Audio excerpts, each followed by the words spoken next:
All right, it looks like we're now recording. I missed the first couple of minutes where we did our introductions, but just about the entire committee is here, so we'll leave this recording up for just a little bit until Jason's had a chance to skip through it, and if anyone else needs to review it or to supplement our notes or anything like that, and then I'll give everyone notification that it's being deleted. So just FYI, we are recording. We will be live for a few days, and then it'll come down.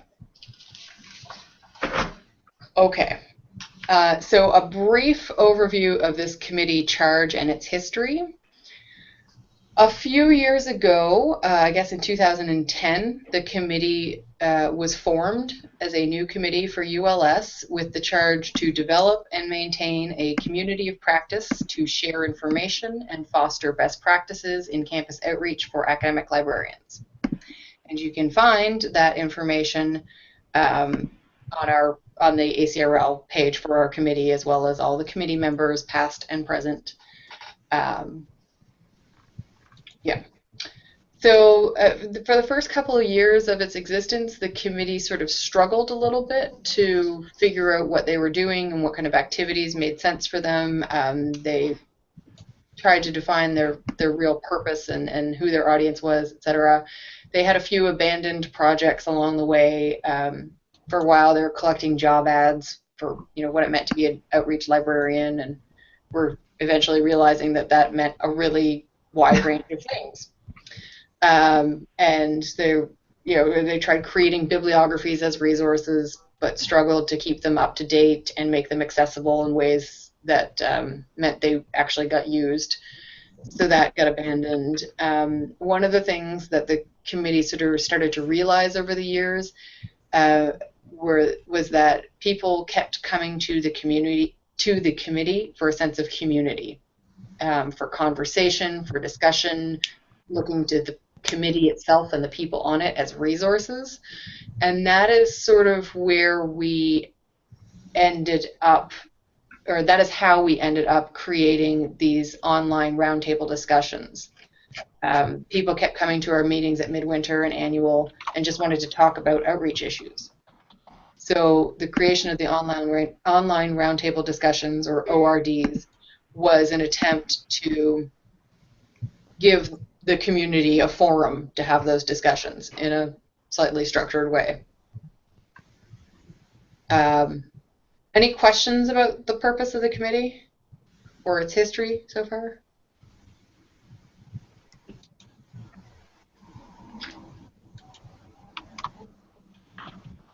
I'm doing the instruction thing where I count in my head. Okay. It's better because I can see most of you, so I get a sense if someone wants to ask a question, but not everyone. So. Okay, so hopefully everybody had a chance to take a quick peek at some of our past activities in terms of the meeting minutes and past reports, and some of the, if you're unfamiliar with them, some of the online roundtable, I'm just going to call them ORDs, some of the ORD recordings that are on our YouTube channel, just to sort of familiarize yourselves with the history of our work and what we've been doing the last year or so. Does anybody have any questions about that?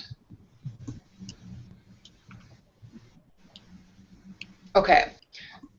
So Beth and I wanted to spend just a few minutes today going over the committee expectations and what it means to be a member of this committee and what it means to be chairing the committee, and to see if there's anything that people want to change or want added, omitted, etc. to that list of group expectations. So I'll refer you to the document titled Group Expectations. And I haven't heard from anybody that they've had trouble accessing any of the documents, so I'm working under the assumption that everyone has been able to get into the Google Drive successfully. So this is a pretty active committee. We tend to do a lot of work, and we do it fairly collaboratively. So the expectation is that in order to do so, Beth and I will post agendas via Connect or via email at least a couple of days before the meeting. We try and get them out further ahead of time, and that we post minutes for meetings via Connect within a week. We also have these notes. So those are for our official annual midwinter meetings, but for the meetings that we hold throughout the year, we tend to post things in the Google Drive folder. And it's up to us, of course, to identify a time frame for future meetings and to schedule meetings so that as many people as possible can attend them and as frequently as needed. And that Beth and I will hold each other as well as all committee members accountable for action items and any logistics roles that people sign up for. That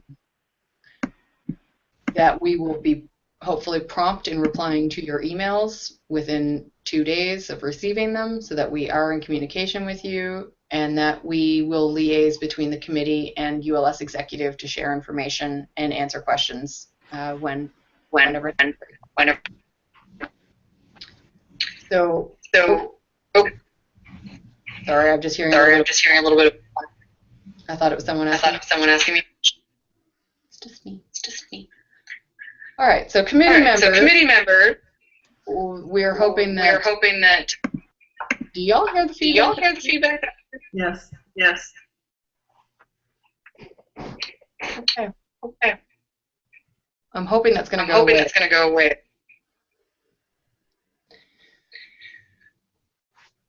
It might be helpful. Oh, sorry, Carrie. It might be helpful if everyone who's not speaking mutes themselves, because maybe that'll cut down on it.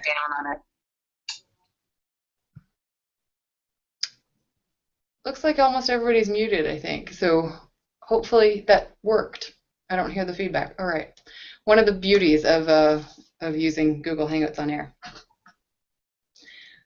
So expectations for committee members, that you will be in contact with us. So reply to emails and posts within 2 days, even if it's just to say that you're really busy and you can't actually do what we're asking right now because you've got other stuff going on. That's fine. We're a big enough committee that we can roll with that. We just need to know about it.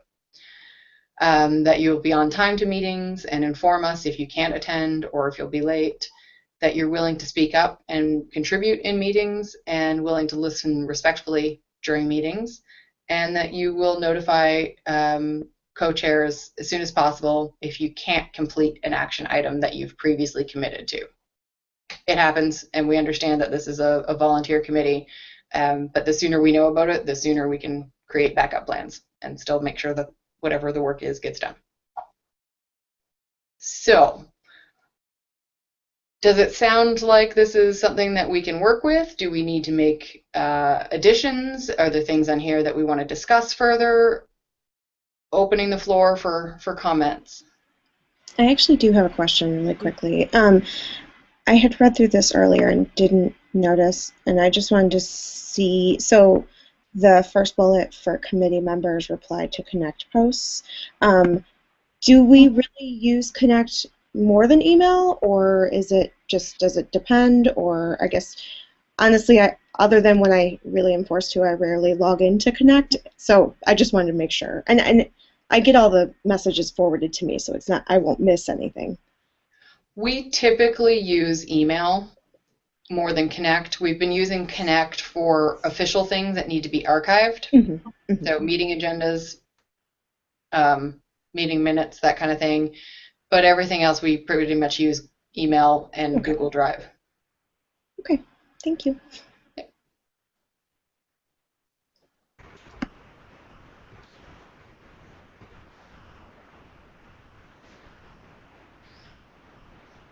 Michelle, did you just pop in?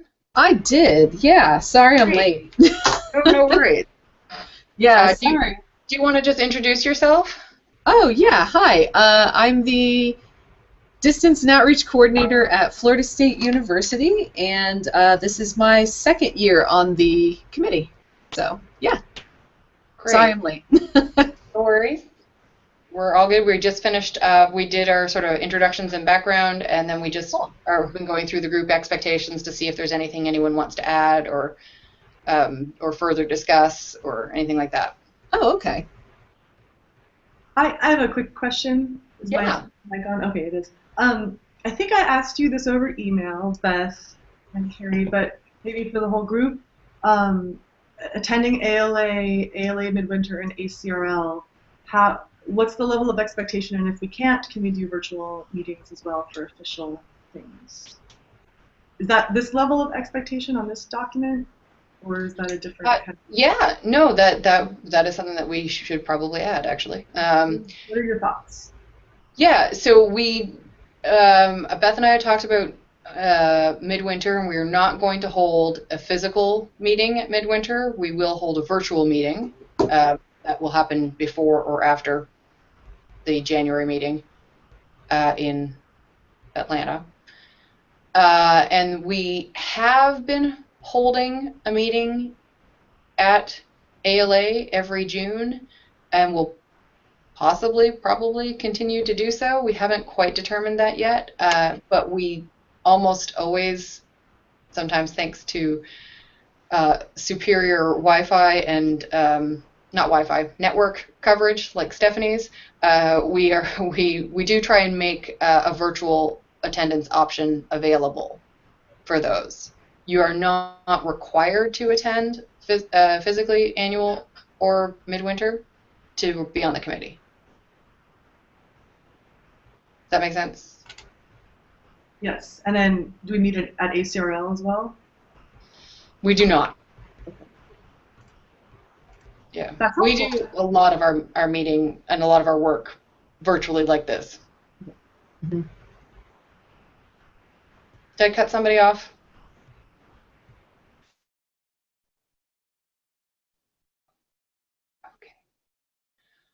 Okay. I'm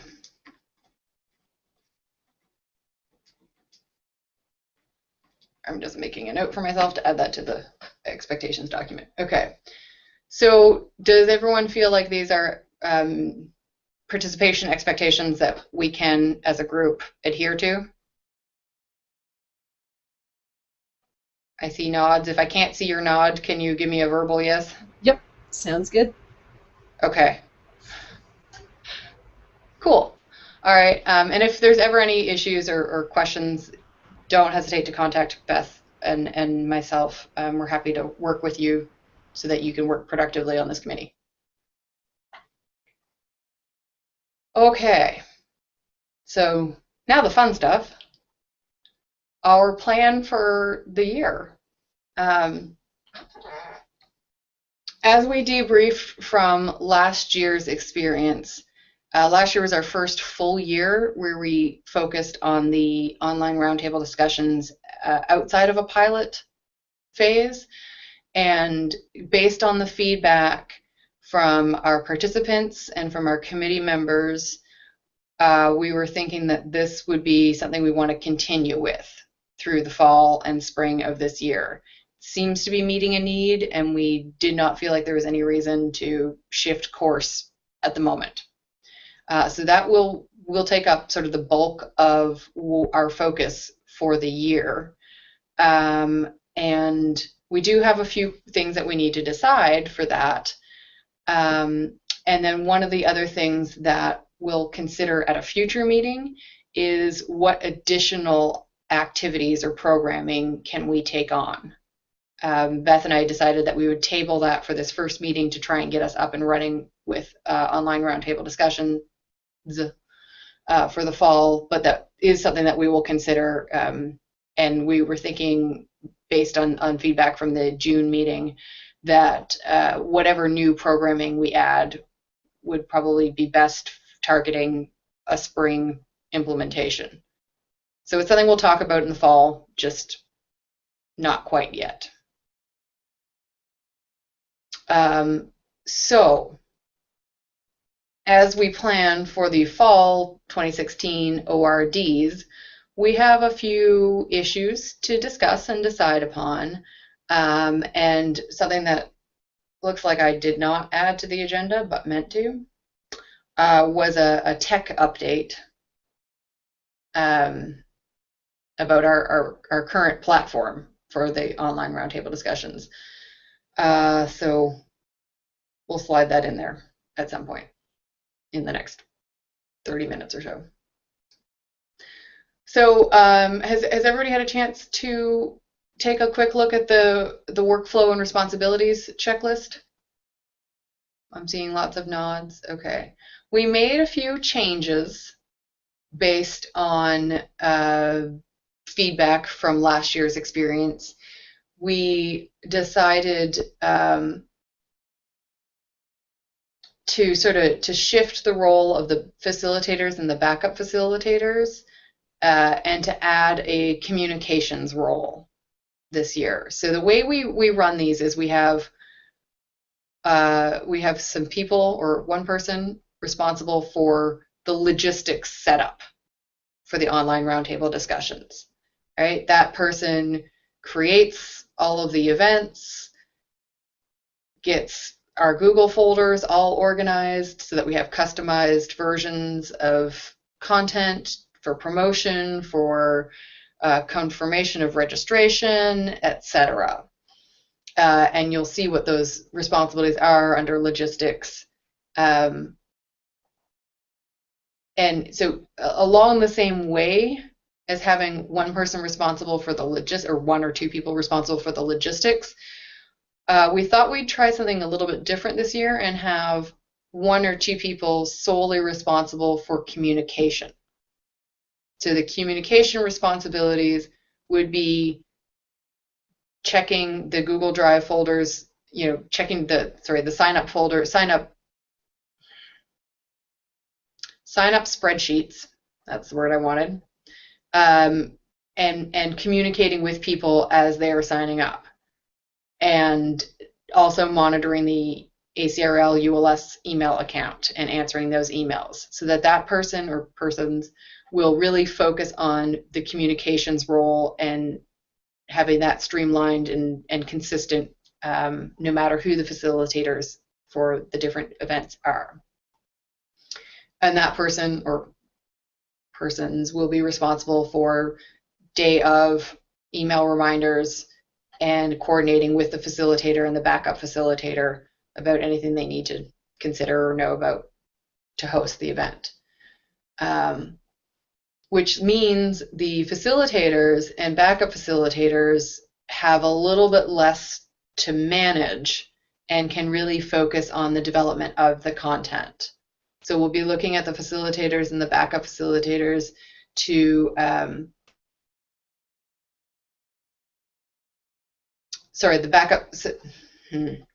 facilitators to develop the topic discussion questions. Sending those out to the group, of course, for input, but the bulk of the work in terms of developing the content and the description for the topics and things like that will come out of the facilitators' responsibilities. And then they will be doing the actual hosting of the event, like what I am trying to do right now and sort of losing my words occasionally. Yeah. The backup facilitators, the way we've done this in the past is if we don't have a full slate or a full round of participants, the backup facilitator can actually join in the conversation as a participant to help boost the communication and the conversation. But while doing so, they can be taking notes, just some bullet points about what's being covered, nothing major. Right? And then they are responsible for adding those to the discussion notes document that will be in that month's Google folder that our logistics folks will set up for us. And the backup facilitator is, of course, also responsible for filling in for the primary facilitator if that person has tech problems or is sick that day or whatever. So if you're considering a backup facilitator role, you do want to be comfortable with facilitating the roundtable discussion if you need to. Okay, so I haven't gone through point by point because I'm assuming that everyone has read this and that would be just painful. So opening the floor for questions, discussion around the different responsibilities, especially from our new folks, if any of this is confusing and seems weird. Or advice from our veterans also. This is Stephanie. I'll jump in. I really like having one person or two people dealing with all of the reminder piece of it. I think that was something last year where it felt like a lot of us were doing a lot of work, so it feels like that is more efficient. Yep. This is Michelle. I agree. Good. Okay. And everything here, this is a flexible document or a fluid document or an adaptive, whatever you want to say. This is open for change. We will continue to review our practice and continue to streamline it, hopefully. I kind of was wondering if anybody who's been the logistics person could talk about that, because like when I was looking at this document, it seems like the logistics person really has I don't know, it just seems like a lot. It's so on paper, at least, it looks like the majority of the work, I guess is a good way to put it. So I was just curious, like, as a person who's done all of those pieces, like, is it really, like, are you doing the bulk of this work? I don't know. Just curious. So I did the logistics for both semesters because I'm kind of like a very detail-oriented person, and I'm a person who likes to check off a lot of boxes, and so a lot of this work is like that. I found that I would have like a day or two that were really busy where I was kind of getting all of this stuff together per ORD. And you know, the first time clearly took a little longer than later on where I was kind of more in a routine, and I feel like I've worked really hard to make the Google Drive documentation pretty intuitive. I also kind of viewed that as part of my job, is making sure all the documentation is easy for the facilitators and the backup facilitators, and now for the communications person to find. But it was really like a day or two of kind of like very intense, like making sure all of this is set up and all of this is going out. It's a lot of copy and pasting between documents, you know. If I'm making one form and then duplicating it 4 times and just changing the dates and the times and that kind of thing. Okay. Yeah, I'll concur because I think I did a lot of the logistics work originally when we were in pilot phase, and have worked with Beth over the last year on some of this, and it's a little bit time consuming, but it's busy work. Mm-hmm. And you can control when it gets done. A lot of it you can set up in advance, and yeah, it's not. If you enjoy the detail-oriented, checking things off, getting stuff done, it's a fun thing to do. Okay. Yes, and I will concur with Stephanie. Beth did rock last year for all the logistics. I don't know if do you guys all get the little chat that comes up above your? Okay, so y'all saw that? All right. Good. This is one of the benefits of Google Hangouts on Air, is the text chat option. Okay, so any other questions or comments about the logistics? We may still have to tweak some of those roles a little bit heading into the fall, and this seems like a good point to talk about our tech updates before we go into making any decisions about dates and topics and things like that. So, some of you who were on the committee last year or who participated in the roundtable discussions may have experienced a little bit of confusion in terms of what link to use to join the call. It turns out, for whatever reason, which I don't know what that reason is, so I'm saying magic, the permalink that is generated by the Google Hangout when you create an event is not actually permanent. It used to be, and so this used to work, and then somewhere along the line it stopped being permanent. I've done a lot of Googling and a little bit of talking to some Google support folks who weren't all that helpful to try and figure this out. And as it turns out, it may be a moot point because as of September 12th, Google Hangouts on Air is going away. Sort of, I think. Reading a little bit more about this, it becomes a little bit confusing because it sounds like the way they're making it sound right now is that they're pushing us to use YouTube Live for live streaming, but that some of what I've read indicates that there might still be a Google Hangouts on Air through YouTube Live, which seems weird.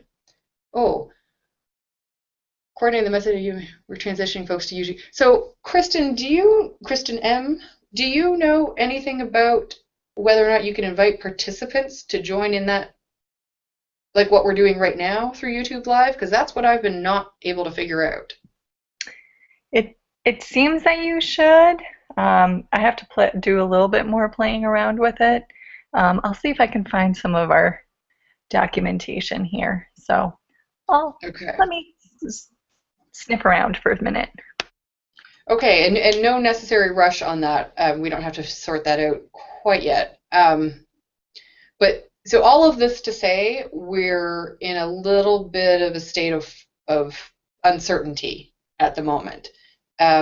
One of the reasons we initially went with Google Hangouts on Air was that we could use it no matter who was on the committee as our hosting platform. It wasn't tied to an institution. We didn't have to pay for it. We've been able to share login information. So it's worked out for the last year and a half or so, but it looks like Google Hangouts on Air is going away. So that means that we've either got to figure out how to use YouTube Live, whether we can use YouTube Live to replicate this hosted, inviting participants to join in an online discussion, or whether we need to find something new. Chris just actually alerted me to the fact that this was happening. Was that last week? Was it the week before? Recently. I'll go with recently. And I haven't had as much time as I'd like to look into it, but what I've been experiencing, what I've been trying to test and set up through YouTube Live so far hasn't been working for me. So that is something that we'll need to further investigate in terms of platforms for the fall. I am confident we'll figure something out. So I do think we should go ahead and sort of plan for that, but we may want to consider our dates carefully, as it may take us a little bit more time and extra effort to get a new platform up and running. Thoughts or comments, or has anybody else heard anything helpful here?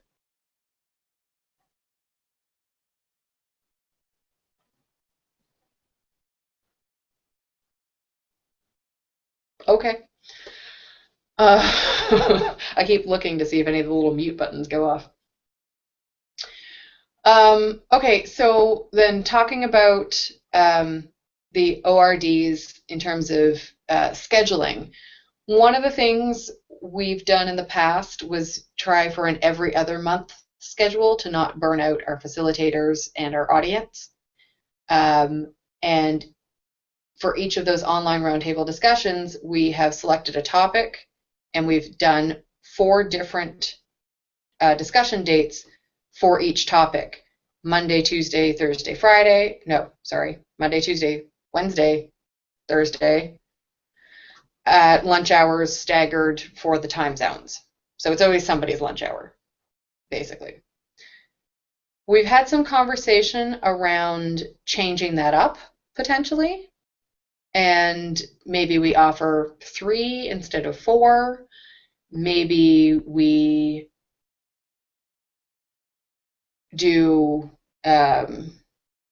only 2 rounds in the fall instead of 3, because it's harder to get us up and going. You know, you would be doing August, October, December if you were really committed to 3 rounds, but because of our transition and summer vacations and perhaps tech issues, maybe 2 rounds is more feasible. We've also discussed the idea of perhaps putting together a hosted panel that gets recorded and put up either the week before, the week after, in place of one of those 4 days, etc. So Beth and I were sort of talking about getting more feedback from the current committee about what they want to do for the fall. I think 2 might be better, just because maybe if it's a September-November schedule, we might get more people to sign up. I don't know. Doing an August one, I don't I don't know. Just thinking of like getting that set up quickly enough is, I don't know, Yeah. seems a little daunting. But then waiting till October, I don't know if that's any better. So maybe a September, or maybe it's a September, November, December. I don't know if we wanted to do 3, or September, October, November, and not do December.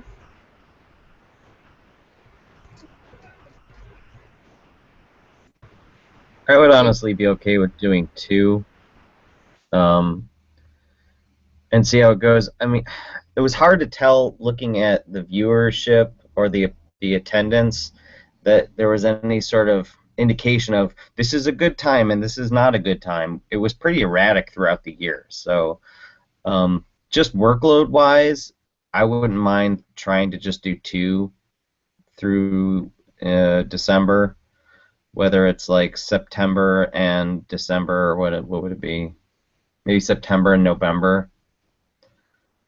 November and December get crazy with holidays too, and then of course the end of the year, so there's never a good time.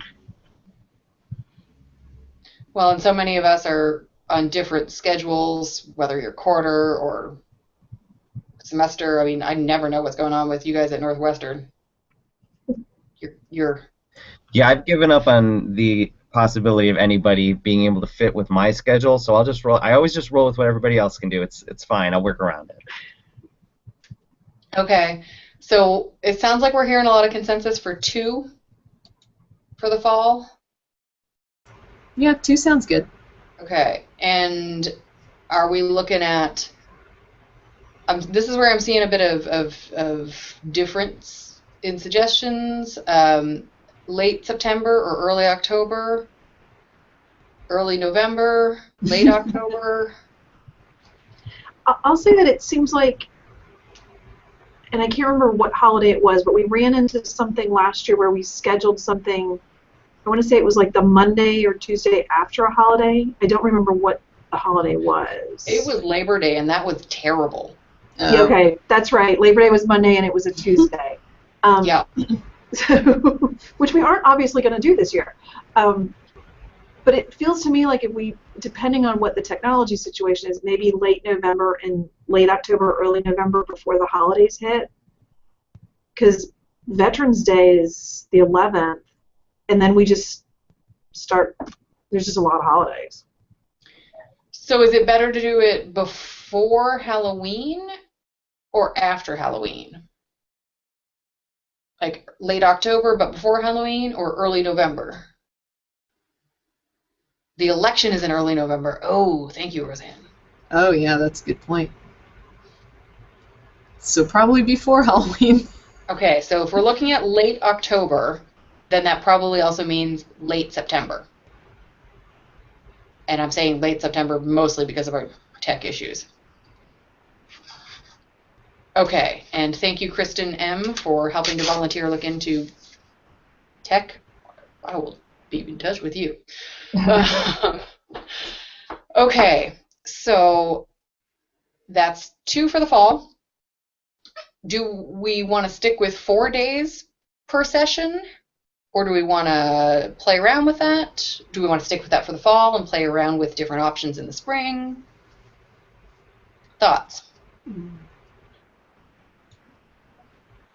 I wonder if we would get more people to sign up if it were 3 days instead of spread out over 4. I don't know. I mean, I know some of the people here who might be new might have been in some of those, so maybe what prompted you to choose one? Like, did you feel like 4 days was too many, or was it good that there were other options? I don't know. Having never signed up for one. I signed up for one, and I liked the options, but at the same time, the one that I signed up for, I think I was the only person. Yeah. And then the facilitator, and then the second person who was backup facilitator. So, and then like I had tech issues, and then we didn't even do it anyway. So maybe 3 is better for that reason. And I also was in at least like one or two.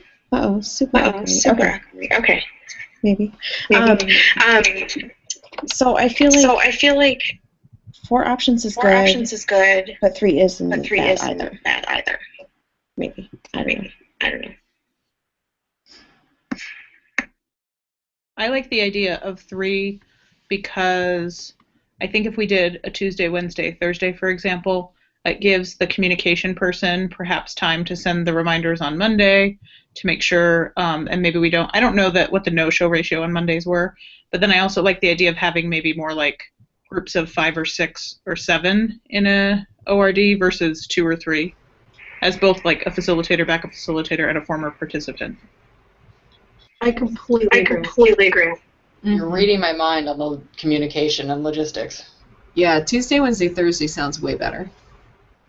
And it feels like if we had 3 instead of 4, where maybe we had 30 people sign up and 20 people show up, if we had fewer people show up on fewer days, we'd still have larger groups. Right, and we'll have to investigate numbers as we investigate new platforms. Currently, we're limited to 9 participants and 1 host with Google Hangouts on Air, but we'll see. Although we have had, right, you can never accommodate anyone, and we have had a number of people give us some feedback indicating that like 6 or 7, 5 to 7 was sort of the ideal number. They didn't actually want a bigger discussion. So that's something to just keep in mind. Chris, did you see anything in the numbers as you mentioned you were looking at them? So far, I do not see any sort of indication that like Mondays are terrible, and no. Okay, awesome. Thank you for checking that. So it sounds like we'll go with Tuesday, Wednesday, Thursdays, and I'm looking at the calendar, and the last week of September is the week of the 26th. The last week of October is the week of the 25th.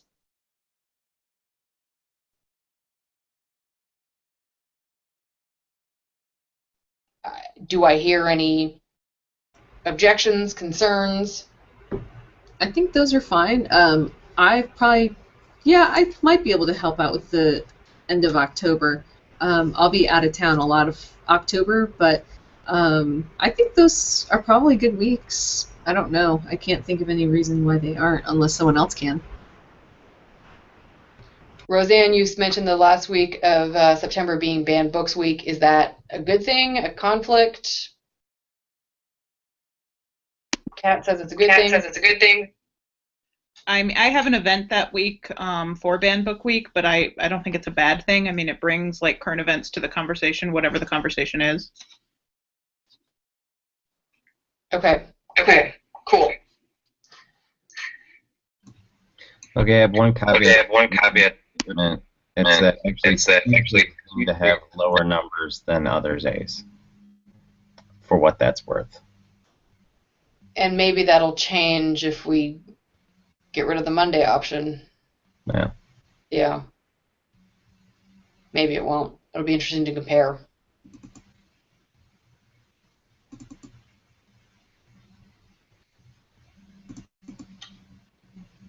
Okay.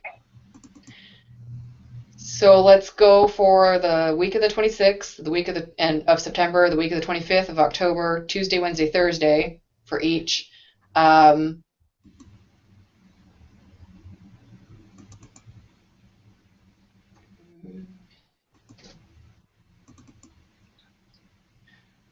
Okay. Sorry, I totally lost my place in my agenda. Any other thoughts or comments on the fall schedules before we move on to topics? Beth and I will get the dates and times and all that sorted out and up in a spreadsheet for signups. Were you going to say something? Sorry, Kristen. Yeah, I have an idea for fall. I don't know if it fits in here. Maybe it does. What about, have any of you heard of the Library Marketing and Communications Conference in November? Mid-November, I think it is.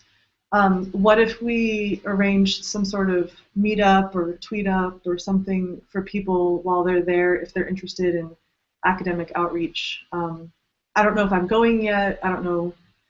I don't want to make it complicated, but if any of us are going, maybe we could arrange something virtual or physical during that conference. Yeah, no, I think that's a great idea. Chris and Amy, did y'all have anything planned via the Facebook group? Yeah, we offered to do a meetup social. How many other people have done it? I know Amy did it last year, and Roseanne, you did it last year. My feelings on it were that it tends to be kind of busy. Like there's a lot of programming, and so adding more programming to it would be a little complicated. That's actually why LMAO decided that we didn't want. So they do these like meetup dinners where people that are interested in talking about something go and have dinner together. And that's like adding conferencing to your dinner. And so we thought people might want to just have a social hour to hang out with other people that were interested in the same sort of things. So that's what we kind of offered to them. We've not heard back on whether that's going to be accepted. But my feeling was just that it would be nicer to have something that was a little less structured and a little more like, hey, let's have dinner instead of talking more about the same thing we've been talking about all day for 2 days straight.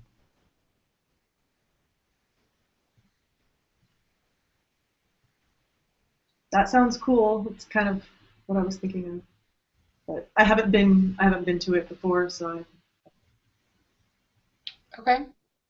As an aside, for those of you who are new to the committee, there is a Facebook group, Library Marketing and Outreach, LMAO. Amy, oh, we lost Amy. Amy is their outgoing whatever, and Chris is their incoming whatever you're called. What are you called, Chris? Convener. Convener. That was the word that I could not come up with. Thank you. It's a good thing instruction hasn't started yet. Stephanie just shared the link. If you're not following the group or liking the group or participating in the group, whatever, it's a good one to add to your Facebook thing. I sound 80. Okay. The Google, the Facebook, right. So let's bring it back on topic and talk about topics. So if we're looking at the end of September and the end of October, that means we need to pick 2 topics for the fall. Glad I'm not the only one too. If you see our list of possible topics, or our topics list 2015, 2016, etc., you see some of the ones we've generated in the past. You can also see the topics we've covered in the last 3 semesters or rounds or whatever. So, opening the floor for suggestions. We can recycle topics. We can do new topics. Depends on what y'all are passionate about, because we're the ones hosting and developing the questions.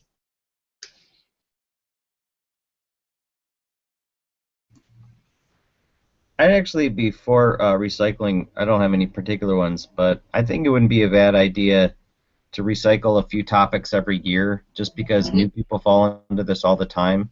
Yep. And come up with new ideas and new problems to tackle. So I think it probably wouldn't be a bad idea to redo some things now and then.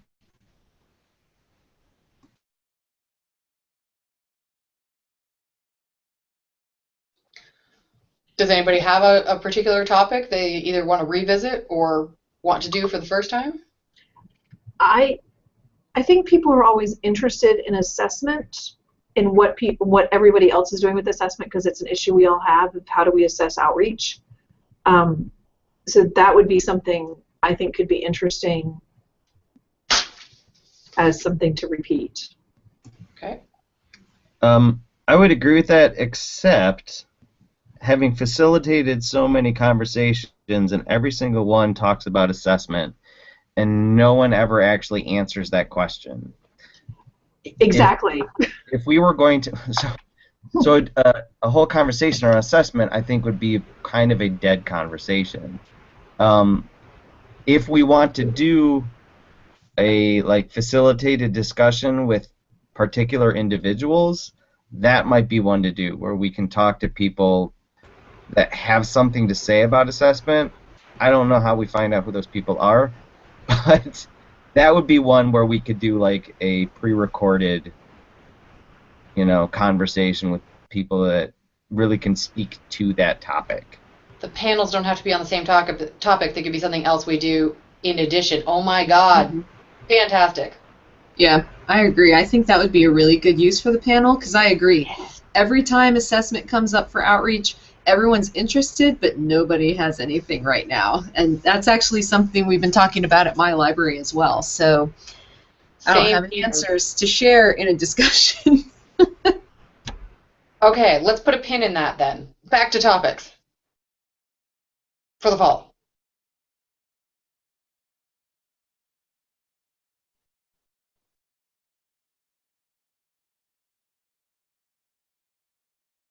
Anybody have anything they want to do? Has there been a just open conversation about outreach where there wasn't a specific topic, but people asked questions or just shared ideas? I don't really know what that would be called. Not from us. All right, we've got students living on campus as a suggestion.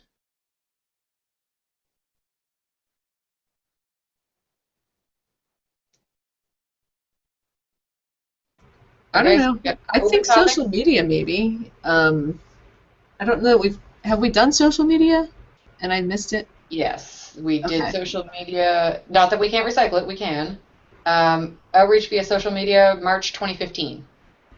Oh, okay. So we're totally recyclable.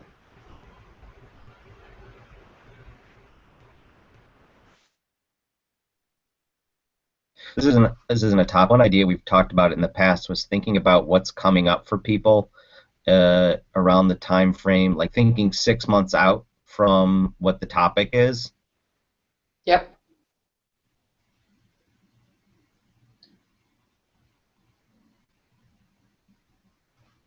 Okay. So far I've got open topic, general conversation, students living on campus, social media, transfer students.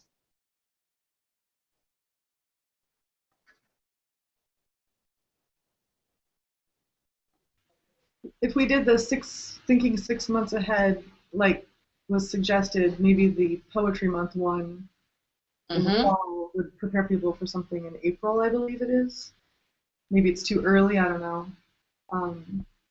Another idea I had is a specific type of social media outreach, and that is kind of collaborative, cross-institutional hashtag campaigns. I could give a couple examples, but that might be a good option for the panel that you were discussing. Panels, I have a few contacts with people who've done such campaigns, like Color Art Collections and Creepy Archives and other similar cross-institutional campaigns. So just an idea. That's a good one. Okay, my thinking is to send out an email with one last call for topics for the fall, and then send a follow-up email with a quick little survey monkey or whatever quiz, and we'll vote, and whatever the top two are will be our topics for the fall. Does that sound reasonable? Sounds good. Yes. Yep, and Stephanie's right. We did do a themed event discussion in the spring, and there were some good conversations coming out of that. So a more targeted or more specific version of that would be a specific thing like Poetry Month or whatever. Okay, so when we get these notes typed up or finished up or whatever, we'll send out an email asking for any final calls on topics. Wait, outreach for elections. Okay, elections. I'm writing this down. Oh, that would be timely. Okay.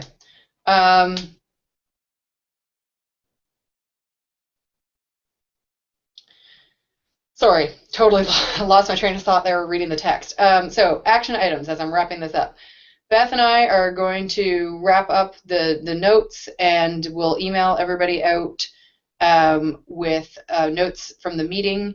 We will also solicit any additional topics, and then we're going to send out another poll, quiz, whatever, so that we select the 2 topics. After we've identified our 2 topics, we will update the sign-up sheet, and we'll send out yet another email soliciting sign-ups for different roles. If you want to be a facilitator or a backup facilitator or logistics or communications, and asking you to sign up for different dates and things like that.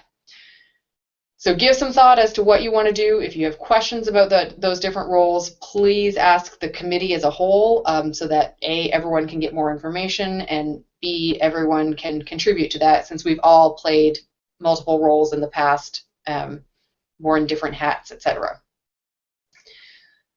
Any questions about that?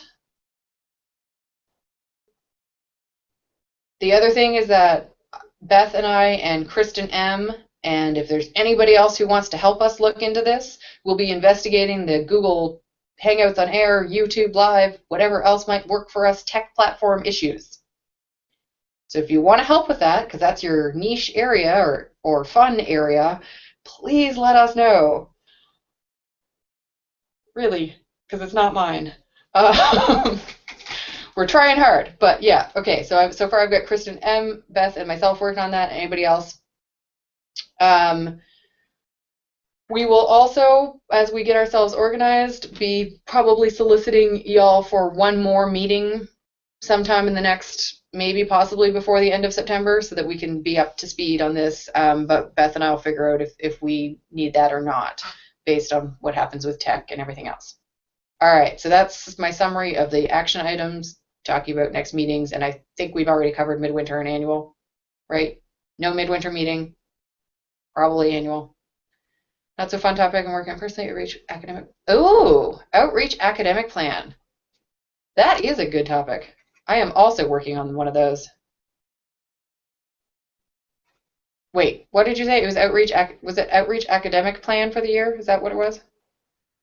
Yeah, it's just like a work plan that'll include like a calendar of all the different typical events that we do, to tie that in with, like, are we being strategic with when we're offering things, and then how are we assessing them, and the communication, and kind of rolling that all into something. The programmatic side of it, yeah. Yep.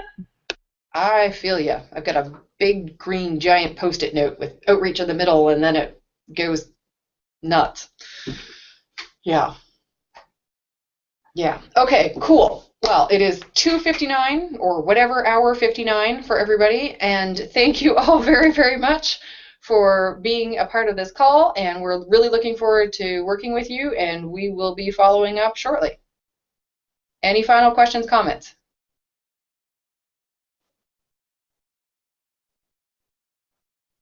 All right, have a good rest of the day, and you'll hear from us soon. Awesome, thanks. Okay, and yeah, Roseanne, if you want to share that with the group via email, that'd be cool. I'm just now catching up with the chats. Okay, cool. See y'all later. Thank you. Hey.